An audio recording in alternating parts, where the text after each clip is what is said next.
전생의 원수가 아들로 태어나 내 목숨을 끄는 전생의 원수가 금지옥엽 같은 내 아들로 태어난다면 남편을 죽음으로 몰아가는 아들의 기이한 행동.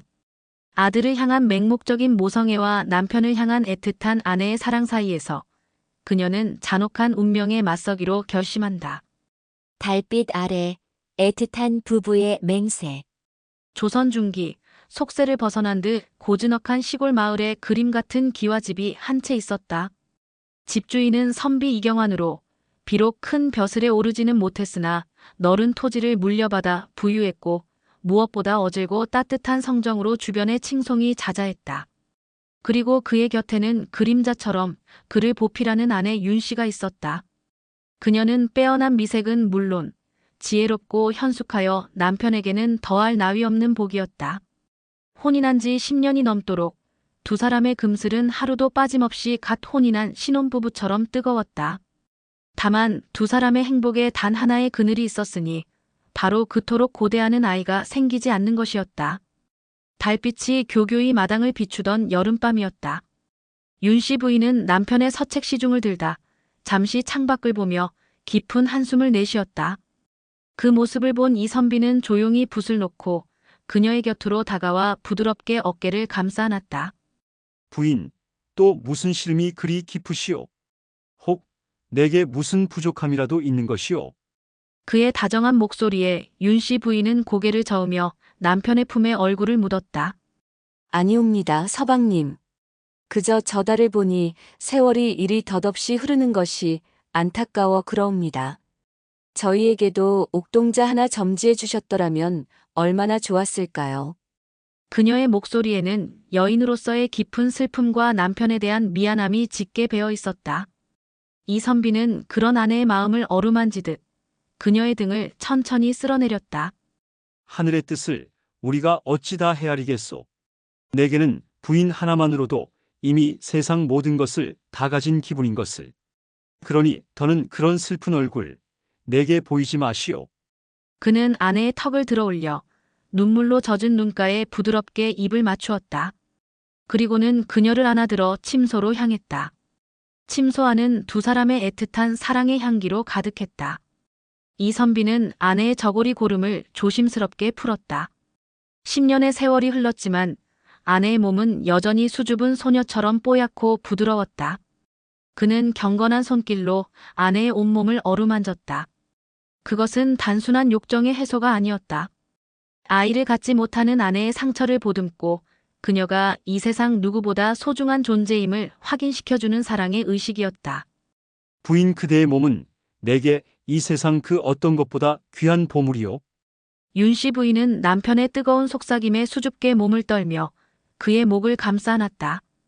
그녀 역시 남편의 단단한 몸을 애무하며 자신의 사랑을 표현했다. 두 사람의 몸은 달빛 아래에서 부드럽게 얽혔다. 서로의 숨결을 느끼고 서로의 체온을 나누며 두 사람은 육체를 넘어 영혼으로 하나가 되었다. 격정적인 몸짓 속에서도 서로를 아끼고 존중하는 마음이 고스란히 전해졌다. 절정의 순간 두 사람은 서로의 이름을 부르며 깊은 희열과 함께 서로의 존재를 다시 한번 확인했다. 땀으로 젖은 채 서로를 끌어안고 누워있을 때 이선비가 아내의 귓가에 속삭였다. 부디 하늘이 우리의 사랑을 가상히 여겨 부인을 닮은 어여쁜 딸이든 나를 닮은 늠름한 아들이든 보내주시길 오늘 밤 저 달에게 빌어야겠소. 윤씨 부인은 대답 대신 행복의 눈물을 흘리며 남편의 품에 더욱 깊이 안겼다. 그날 밤 두 사람의 간절한 바람이 하늘에 닿았던 것일까. 얼마 지나지 않아 윤씨 부인에게는 정말로 기적처럼 태기가 찾아왔다. 기쁨의 눈물, 재앙의 씨앗이 되다. 10달의 기다림 끝에 윤씨 부인은 마침내 옥동자를 순산했다. 온 집안은 경사스러운 분위기에 휩싸였고 40이 넘어 처자들을 품에 안은 이선비의 기쁨은 이루 말할 수 없었다. 그는 아이에게 복동이라는 이름을 지어주고 아이가 세상의 모든 복을 누리며 살기를 기원했다. 윤씨 부인 또한 핏덩이 같은 아들을 품에 안고 밤낮으로 정성을 쏟았다. 아이는 부부의 사랑 속에서 무럭무럭 자라났다. 그런데 아이가 말을 배우고 걸음마를 떼기 시작하면서부터 집안에는 기이하고 불길한 일들이 하나둘씩 일어나기 시작했다. 복동은 다른 아이들과는 어딘가 달랐다. 아이 특유의 순진무구함이 없었고 부모에게 어리광을 부리는 법도 없었다. 특히 아버지를 대하는 태도는 섬뜩할 정도로 차갑고 적대적이었다. 이선비가 아이를 안으려 하면 아이는 칼에 찔린 듯 자지러지게 울며 그를 밀쳐냈다. 반면 어머니인 윤씨 부인의 품에는 얌전히 안겨 있었다. 이선비는 그저 아이가 유별나려니 하고 대수롭지 않게 넘겼다. 하지만 아이의 기행은 점점 더 심해졌다. 4살이 되자 복동은 본격적으로 아버지의 재물을 축내기 시작했다.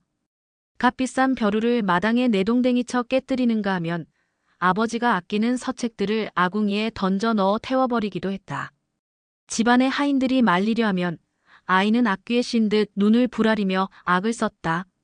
이 집의 모든 것은 다 내 것이다. 내 놈들이 감히 누구의 것을 탐하느냐? 어린아이의 입에서 나온 말이라고는 믿기 힘든 탐욕과 증오에 가득 찬 말이었다.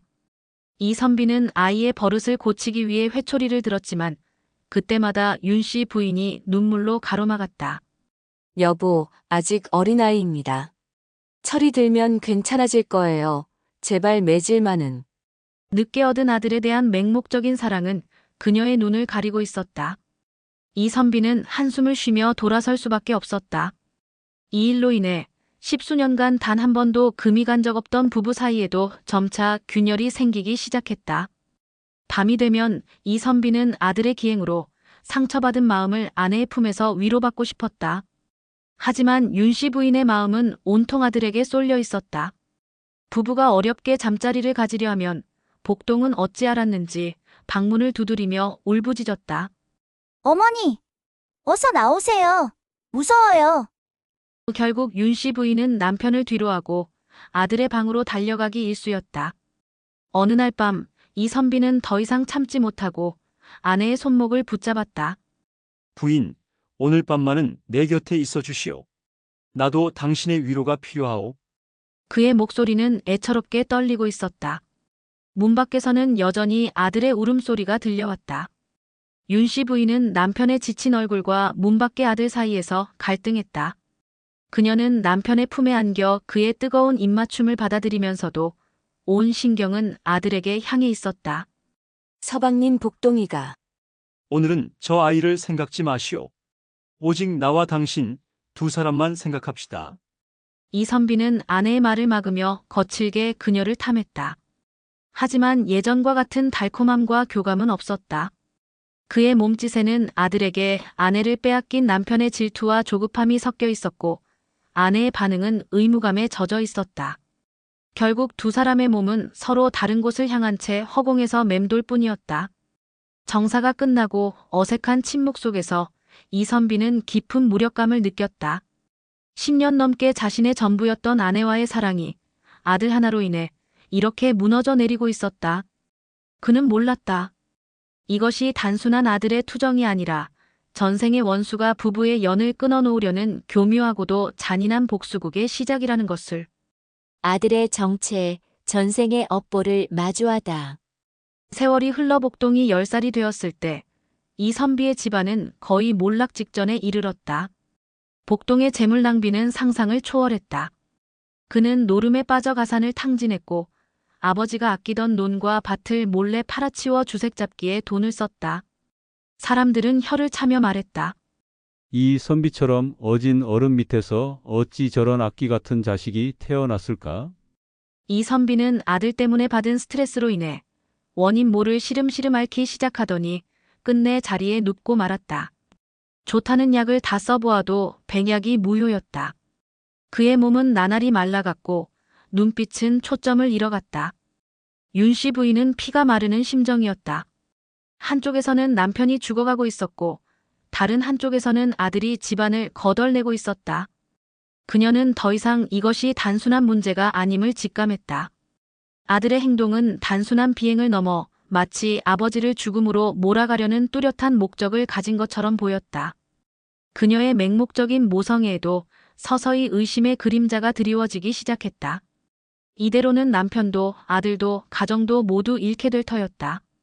결국 그녀는 마지막 지푸라기라도 잡는 심정으로 영험하기로 소문난 금강산의 한 암자를 찾아가기로 결심했다. 그녀는 병든 남편을 하인에게 맡기고 며칠 밤낮을 걸어 깊은 산속의 암자에 도착했다. 백발이 성성한 노승은 그녀가 아무 말도 하기도 전에 이미 모든 것을 꿰뚫어보고 있다는 듯 차분한 눈빛으로 그녀를 맞았다. 윤씨 부인은 노승 앞에 무릎을 꿇고 그간의 사정을 눈물로 호소했다.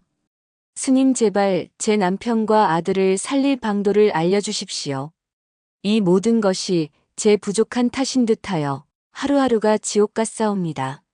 노승은 긴 침묵 끝에 인과응보의 무서운 섭리에 대해 이야기하기 시작했다. 부인 모든 일에는 원인이 있는 법. 지금 겪고 있는 고통은 모두 전생에서 비롯된 업보이니 너무 자책하지 마시오. 노승은 이선비의 전생에 대해 이야기해 주었다. 이선비는 전생의 평안도의 한 고을을 다스리는 탐관오리였다. 그는 자신의 권력을 이용해 백성들을 착취했고 억울하게 누명을 씌워 수많은 사람의 재산을 빼앗고 목숨을 앗아갔다. 그 중에서도 특히 한 젊은 상인의 전 재산을 빼앗고 그를 옥에 가두어 억울하게 죽게 만든 일이 있었다.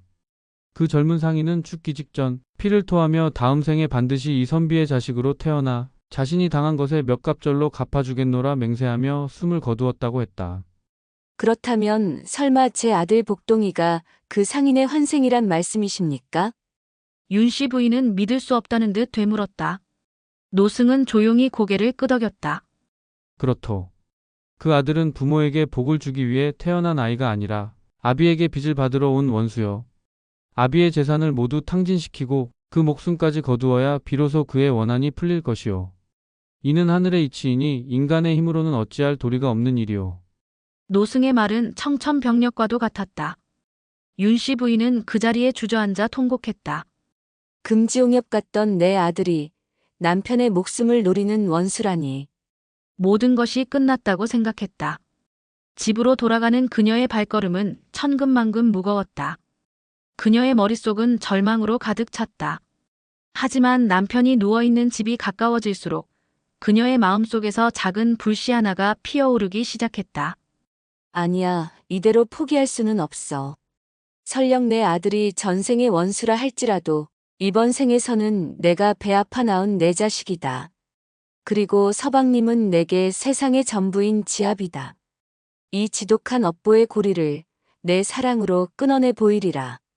절망의 잿더미 속에서 한 여인의 위대한 사랑과 결단이 싹트고 있었다.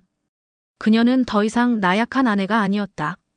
잔혹한 운명에 맞서 싸우기로 결심한 강인한 어머니이자 지아비를 구원할 유일한 희망이었다. 사랑으로 업보를 녹이다. 집으로 돌아온 윤씨 부인은 더 이상 예전의 나약한 여인이 아니었다. 지독한 운명의 실체를 마주한 그녀는 슬픔에 잠겨있을 시간이 없었다. 그녀는 먼저 병석에 누워있는 남편의 간호에 온 정성을 쏟았다. 남편의 앙상한 몸을 젖은 수건으로 닦아줄 때 그녀의 손길에는 아내의 사랑을 넘어 전생의 업보를 대신 참회하는 경건함이 담겨 있었다. 그녀는 지아비의 마른 입술에 물을 죽여주며 그의 귓가에 끊임없이 속삭였다. 서방님 힘을 내시어요. 당신께는 제가 있고 우리 복동이가 있습니다. 이 모든 시련이 지나가면 우리 세 식구 예전보다 더 행복하게 살 수 있을 것이옵니다. 그녀의 목소리는 한치의 흔들림도 없는 믿음으로 가득 차 있었다. 그 믿음은 남편을 향한 것이기도 했지만 동시에 아들 안에 도사리고 있는 원귀를 향한 것이기도 했다. 그날 이후 윤씨 부인은 매일 새벽 동이 트기도 전에 일어나 몸을 정갈이하고 집안의 가장 깊숙한 곳에 있는 사당으로 향했다.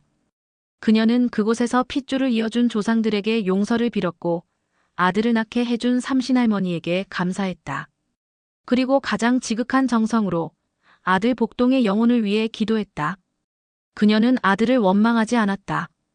오히려 전생의 억울한 죽음을 맞이하고 그 한을 풀기 위해 구천을 떠돌다 제 몸을 빌어 태어난 그 영혼이 가엾고 안쓰러웠다.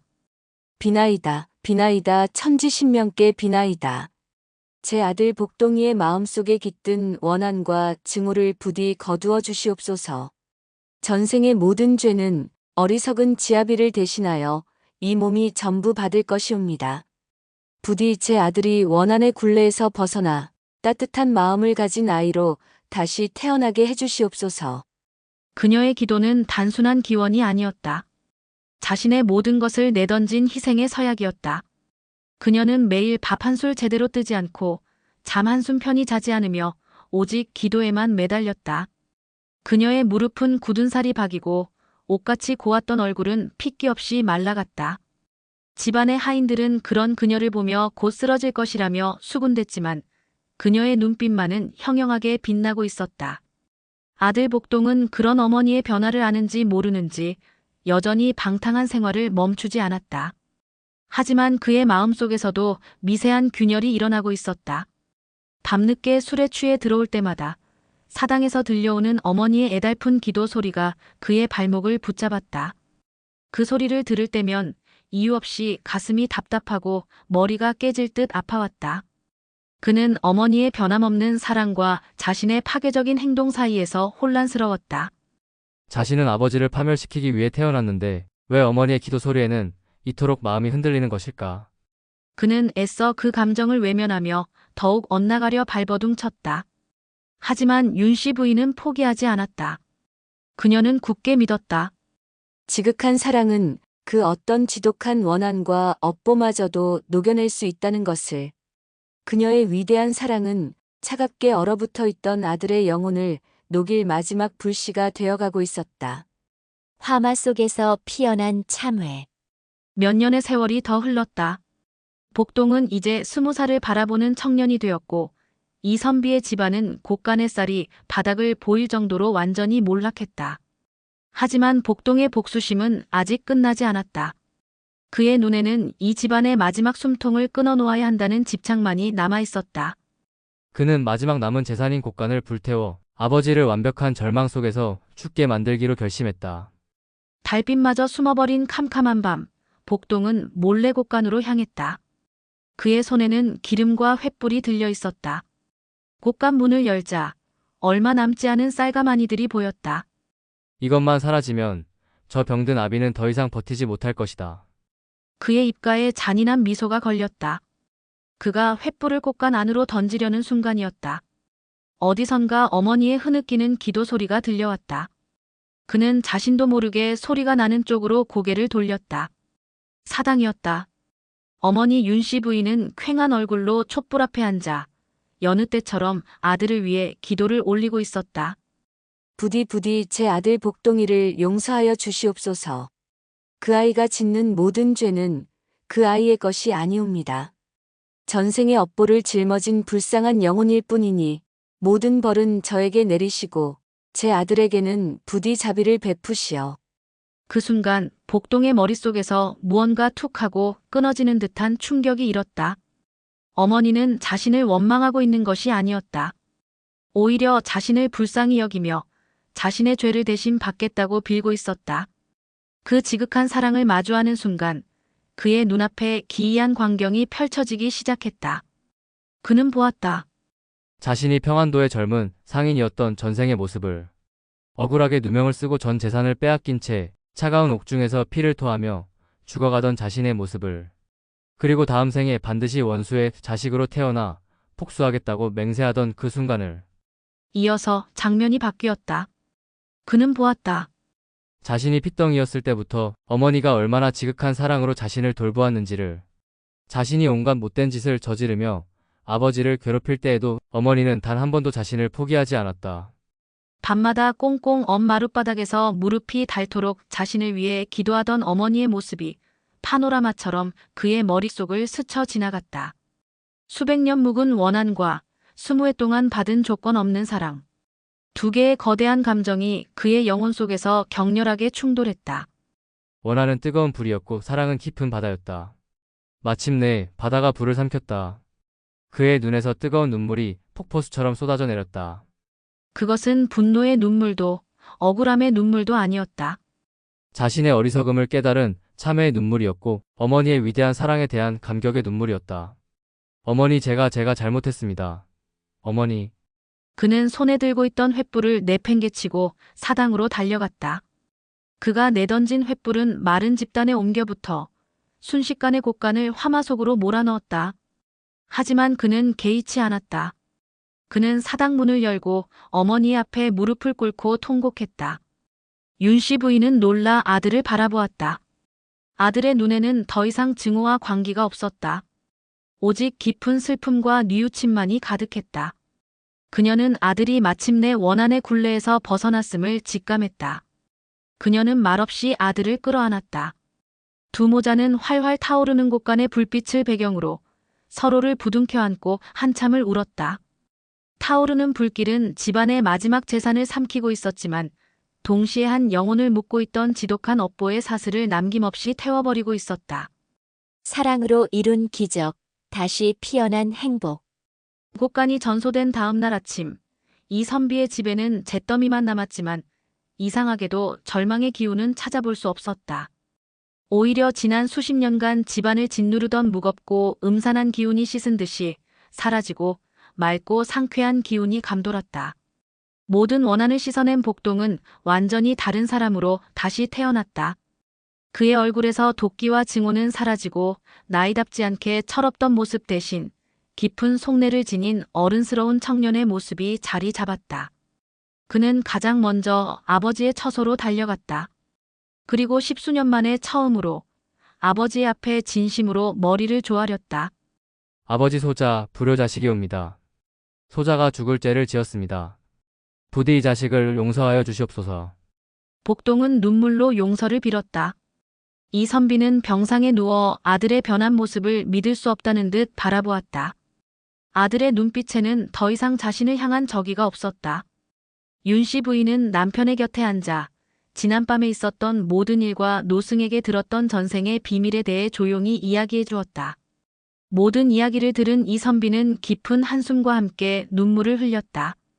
자신의 전생의 업보가 이토록 깊었음을, 그리고 아내의 사랑이 그 업보를 끊어냈음을 깨달았다. 그는 떨리는 손을 뻗어 아들의 손을 잡았다. 일어나거라 아들아. 모든 것이 나의 부덕한 탓이다. 내게 무슨 죄가 있겠느냐? 이제라도 돌아와 주어 고맙다. 부자는 서로를 부둥켜 안고 뜨거운 눈물을 흘렸다.